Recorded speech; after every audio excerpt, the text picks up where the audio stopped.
탑다운. 자, 요것도 출제가 좀 예상되는 부분이고 이제는 나올 때가 됐습니다. 대비를 좀 하세요 했던 부분인 거고요. 자, 근데 지금 문제는 뭐가 나온 거예요? 탑다운 공법에서 시공에 사용되는 스라브 거푸집 공법에 대해서 이제 설명하라고 한 겁니다. 자, 그래서 마찬가지 요거 스라브 거푸집 공법에 대한 어떤 분류를 통해서 세 페이지 작성하기에는 예능 보면 약간 분량이 작을 수가 있어요. 그래서 이제 요런 경우는 개요 써주고, 그 다음에 탑다운 공법 제가 알려드렸던 것처럼 분류, 그리고 이제 바로 문제에 대한 질문으로 와서 스라브 거푸집 이제 공법에 따른 뭐 비교, 그 다음에 스라브 거푸집 공법에 대한 내용으로 포커싱을 해서 자, 시공할 때 유의할 사항이 뭐다. 이렇게 써주시는 게 좀 좋겠다. 그래서 탑다운 분류는 제가 설명드린 것처럼 크게 세 가지 뭐가 있습니까?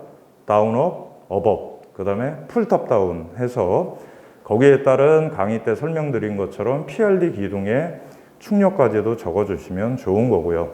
자, 그 다음에 스라브 거푸집 방식의 핵심 내용은 강의 때 전달 드린 것처럼 자, 철골이냐 RC냐 이렇게 가서 철골로 갔을 때 가장 여러분들이 대표적으로 알고 있는 SPS, 그 다음에 CWS, 자, 그리고 RC로 갔을 때는 BRD,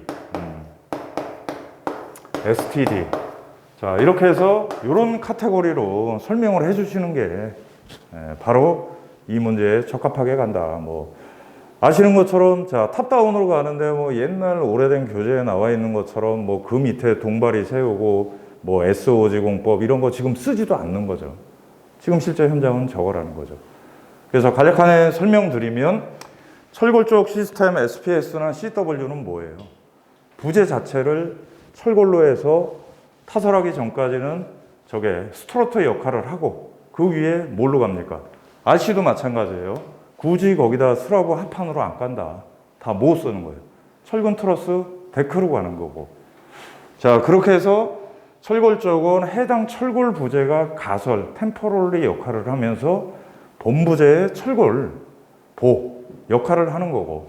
그 다음에 RC 쪽은 뭡니까? 얘는 철골이다 보니 공사비가 비싸니까 별도의 하강하고 인양할 수 있는 가설 틀을 짜서 그 위에 합판을 깔고 뭐 보를 재래식 거푸집으로 갈지, 그 다음에 저기도 마찬가지예요. 스라브는 뭐 상황에 따라 동버리를 받치고 그 가설 틀 위에 합판 재래식으로 갈 수도 있고.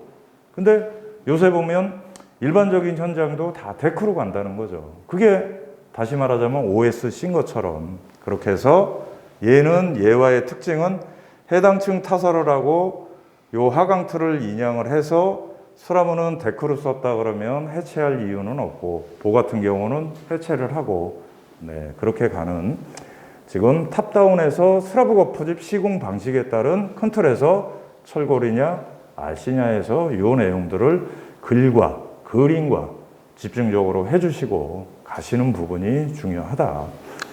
그리고 시공시 유의사항에서 이제 특징은 자, 얘는 이렇게 해서 이 최종적인 시공을 하기 위한 저 틀은 어떻게 하는 거예요? 맨 하층까지 내려간다면 어떻게 해야 돼요? 쟤를 해체해가지고 반출을 해야 되는 거죠. 그래서 그런 내용들이 강의 때 설명드린 것처럼 들어가 주시면 되는 부분입니다. 그 다음에 이제 3번 문제는 바로 하절기다 보니까 이제 계절적인 문제에 출제가 된 부분인 거죠. 건축물, 부상 방지를 위한 공법별 특징, 그 다음에 중점관리 대책 해서 얘도 보면 두 가지 질문이 들어온 부분이라 대제목은 그렇게 좀 설정을 좀 해주시면 되는 거고요. 자, 그리고 가이드맵 교재에 나와 있는 것처럼 부상 방지를 위한 공법별 특징에서 비교표로 해서 설명을 해주시면 되는 부분인 겁니다. 잘 아시는 것처럼 여러 가지가 있잖아요. 연구배수, 자, 기초 뭐 자중 증대, 뭐 라간카, 기타 등등. 그러고 항상 제가 강조드린 것처럼 어떤 공법이 가장 좋다고 했어요? 우리가 시공할 땐 연구 배수 쪽. 자, 그래서 중점관리 대책이라는 부분은 큰 틀에서 보면 지하수에 대한 관리를 언급을 해 주셔야 된다. 그래서 흙막이 벽 쪽으로 물이 유입돼서 흙막이 저면에 수위가 상승되지 않도록 첫째는 차수 시공을 철저히 해야 되는 거고, 그 다음엔 뭘 해야 되는 겁니까? 공사를 하기 위해 수위를 낮춰줘야 되는 배수. 네, 근데 그 배수가 기왕이면 뭘로 가면 좋겠다? 영구배수공법을 채택을 하자. 이쪽으로 써주셔야 된다. 자, 그 이유는 늘 말씀드린 것처럼 항상 이런 어떤 부력 방지에 대한 설계라는 부분은, 자, 전체적인 지하층과 지상층, 건물과 이게 다 완성이 됐을 때 제일 악조건의 높은 지하 수위 대비 안전율까지 고려해서 이런 부분인데, 실제 공사 중에는 어떻게 돼요? 이 지상층에 대한 하중 제어가 없잖아요. 그래서 지하 공사, 지하 1층 정도 시공을 하고 있는데, 자, 불토수층이고 갑자기 이번 여름처럼 폭우가 왔어.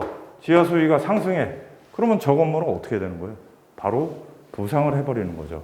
자, 그래서 거기에 대한 가장 효율적인 방법이 템포럴리 공사 중에도 관리를 할 수 있는 영구배수공법을 채택을 해야 된다.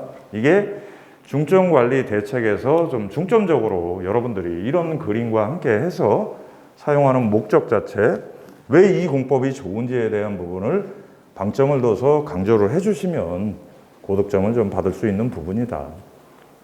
그리고 또 이런 지하수를 관리해야 되지만 또 어떤 걸 해야 되는 거예요?